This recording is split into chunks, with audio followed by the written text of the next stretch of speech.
Comenzamos esta nueva temporada, por decirlo así, del Sundoku, hablando de quien es uno de los más grandes poetas cubanos, uno de los tres grandes poetas cubanos, pienso yo, del siglo XX. Se trata de Eliseo Diego, cuyo centenario se cumplió el pasado 2 de julio.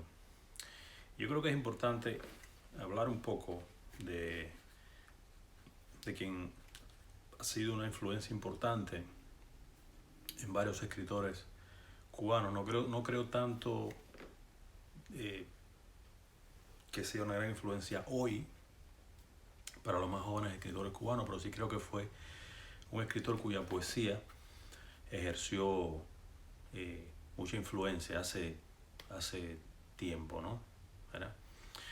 Eliseo es un poeta que, como muchos seguramente conocen, es un poeta miembro de la generación del grupo Orígenes, el más importante grupo que ha tenido la literatura cubana en su historia.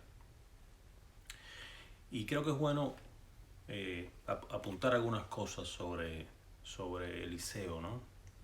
Fue un poeta importante en mi caso cuando yo era un lector joven. De hecho, hay un video anterior que hemos hecho donde yo digo, hablo sobre el lector que fui y lo pongo de ejemplo, porque fue un poeta que me iluminó sobre ciertas zonas de la poesía, una forma de entender la poesía y de leerla y de hacerla, por supuesto, ¿no? Yo creo que tanto él como Lezama fueron poetas que, siendo del mismo grupo, desarrollaron unos referentes y unos imaginarios completamente distintos. Y Lezama es el poeta de la gran catarata de referentes culturales y de lenguaje. Las exploraciones poéticas de Eliseo andan por otro camino. Eliseo es el poeta donde, al parecer, nunca hay una palabra de más, nunca hay una palabra que desentone en el conjunto, ¿no? Alguien ha dicho que es un poeta de las pequeñas cosas, ¿no? Y quizás eso lo describa, ¿no? De alguna manera.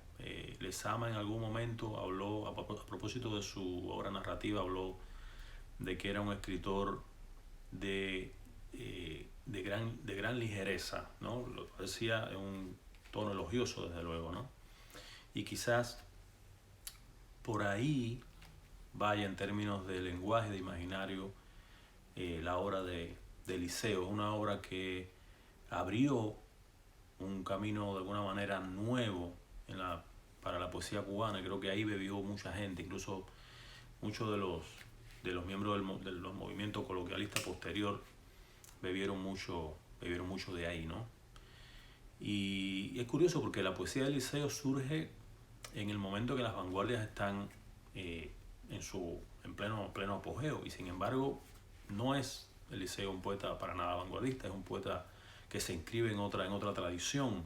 Hay incluso un texto que él publica en la revista Clavileño, un texto más bien narrativo, donde recupera la figura del rey Felipe II. O sea, ese tipo de referente cultural es muy propio del grupo origenista, ¿no? O sea, el referente católico, el referente de España, ¿verdad? La relectura de la tradición hispana. Ahí está Cervantes, está Quevedo, está Góngora, ¿verdad? O sea, son poetas que se adscriben mucho a esa tradición que venía de España, y que no es precisamente una tradición de ruptura, sino que intenta recuperar esas voces poéticas que pertenecen obviamente a lo más clásico, ¿no?, de la poesía en lengua española, ¿no?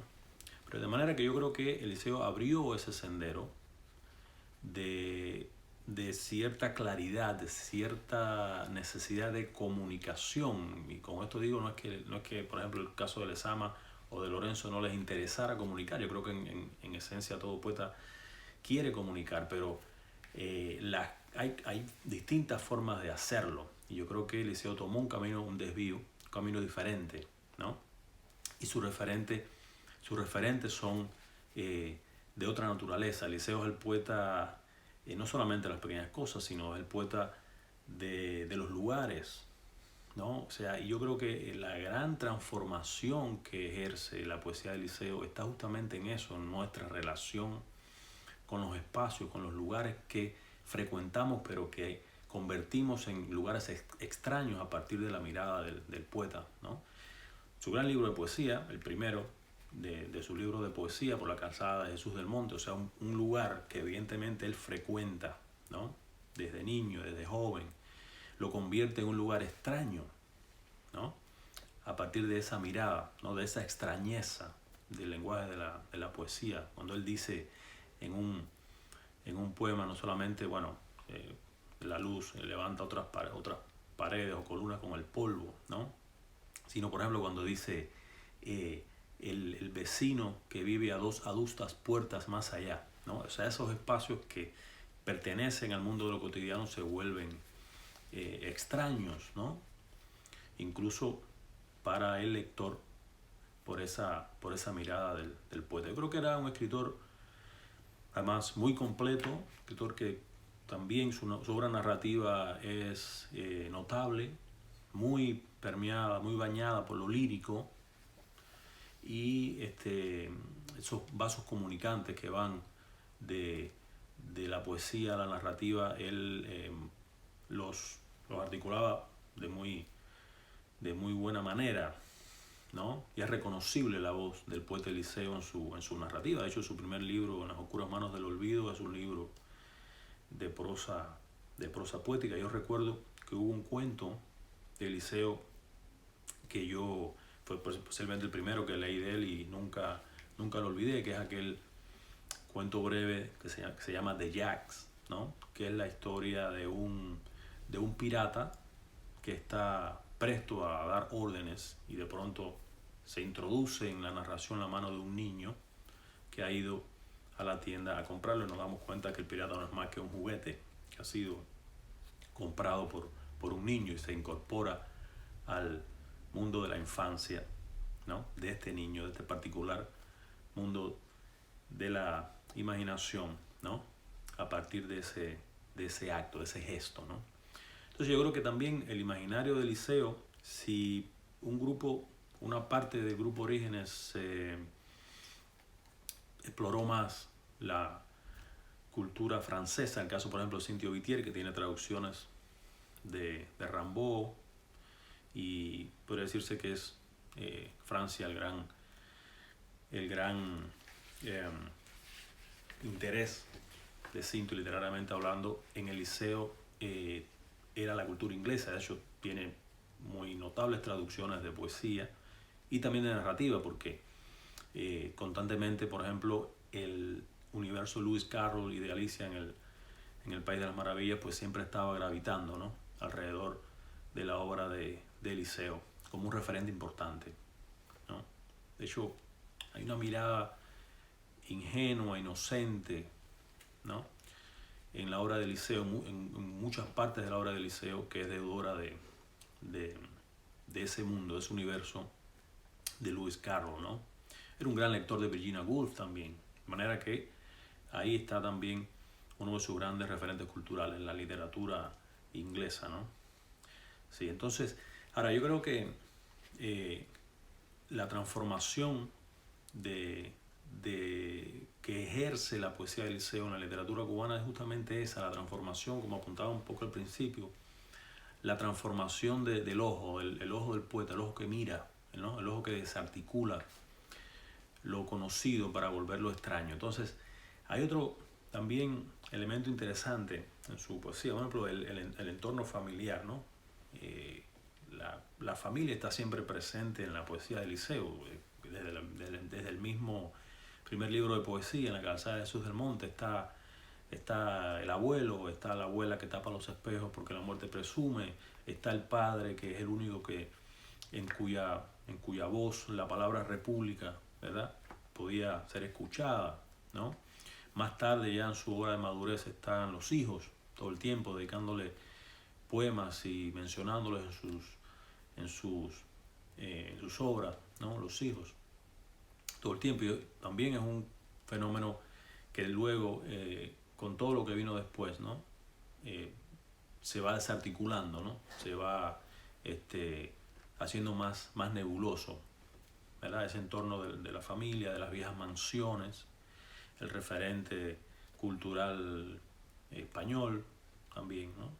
Que pertenece muy a su mundo y luego hoy, bueno, pues es un poco más difícil, ¿no? de verlo plasmado. Creo que las exploraciones poéticas modernas y posmodernas andan por un camino completamente distinto, ¿no?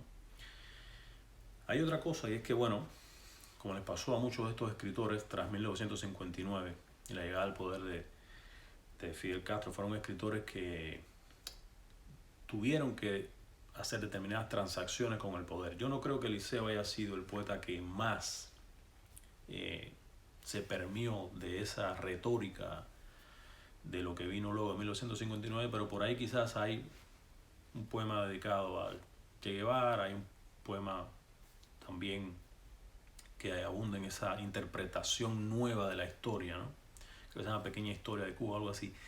Pero no creo que sea Eliseo el poeta que más anduvo ese camino, ¿eh? Me parece que sería injusto tildarlo de algo como eso. También fue un poeta que padeció marginación, también fue un poeta que fue mandado a trabajar, enviado a trabajar en lugares mediocres, ¿verdad? Porque no era bien visto por el nuevo poder revolucionario, porque era una generación, él, Lezama, Cinto, eran escritores católicos. Y es cierto que luego al final, incluso en el testimonio de Eliseo Alberto, está presente, ¿no? Todo esto, cómo lo mandaron a vigilar a su padre, ¿no? O sea, un entorno de vigilancia del cual no escapa tampoco Eliseo. Y luego, bueno, pues muere en México en digamos, una especie de exilio aterciopelado, ¿no?